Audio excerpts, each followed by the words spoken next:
Hello friends, welcome to Manish kitchen. Manish kitchen இன்றைக்கி மாம்பழத்தை வச்சு ஒரு மாம்பழ கேசரி எப்படி செய்யணும் பார்க்குறேன். நான் 150 கிராம் ரவை எடுத்து வச்சுருக்கேன், 300 ml சர்க்கரை எடுத்து வச்சுருக்கேன், ஏலக்காய் பொடி வச்சுருக்கேன், 100 ml நெய் வச்சுருக்கேன். ஒரு வானல் வச்சு 2 டேபிள் ஸ்பூன் நெய் விட்டுருக்கேன். முந்திரி வறுக்கிறேன்.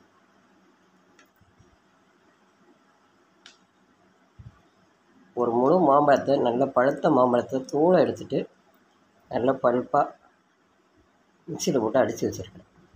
மாம்பழ பழுப்பு, ஒரு மாம்பழம் பழுத்தது. முந்திரி லைட்டாக பொன்னரமாக வறுத்தோன்னே எடுத்து வச்சுட்டு 150 கிராம் ரவையை போட்டு நல்லா கருகாமல் வறுக்கணும்.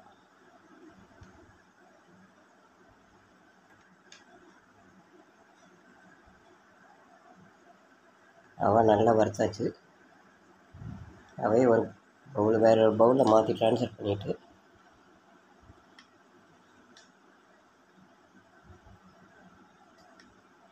நூற்றம்பது ml ரவைக்கு 500 ml தண்ணியும் பாலும் சேர்ந்து 500 ml ஊற்றுறேன். 250 தண்ணி விட்டுருக்கேன், 250 ml பால்.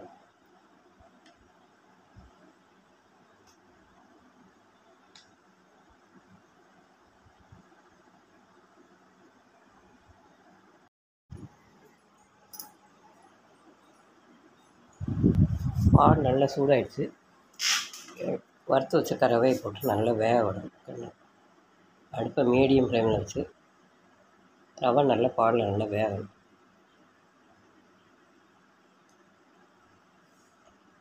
ரவை நல்லா பாலில் நல்லா வெந்துடுச்சு.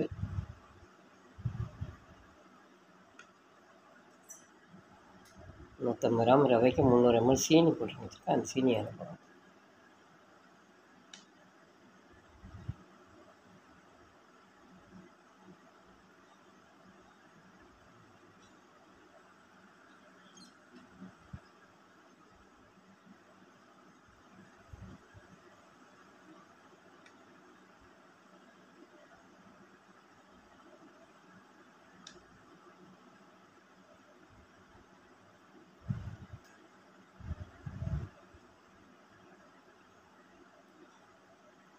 கொஞ்சமாக ஒரு 25 ml வாசமே இல்லாத ஆயில், குக்கிங் ஆயில் ஊற்றணும்.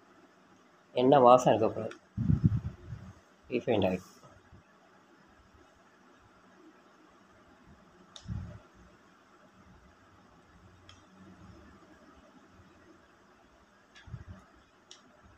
ஏலக்காய் தூள்,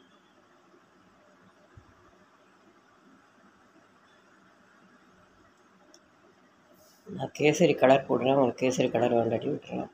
அதில் மஞ்சள் தூள் போட்டுருக்கேன்.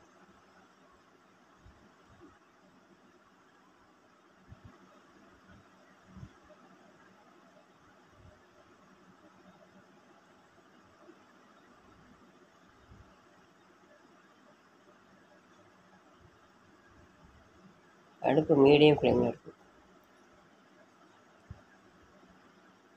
சர்க்கரையெல்லாம் நல்லா கரைஞ்சி எல்லாம் வந்துடுச்சு. ஒரு மாம்பழத்தில் அடித்து வச்சுருக்கேன் மிக்சியில் போட்டு. அந்த மாம்பழ பல்பை போட்டு 5 நிமிஷம் நல்லா மீடியம் ஃப்ளேமில் வைக்கணும். நெய் 2 ஸ்பூனோட நெய் விடணும்.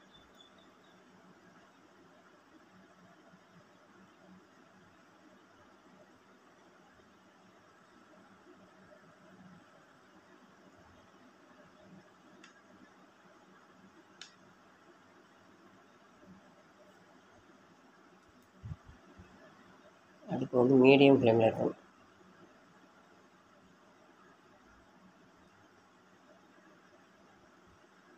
ரவையெல்லாம் நல்லா வெந்துடுது.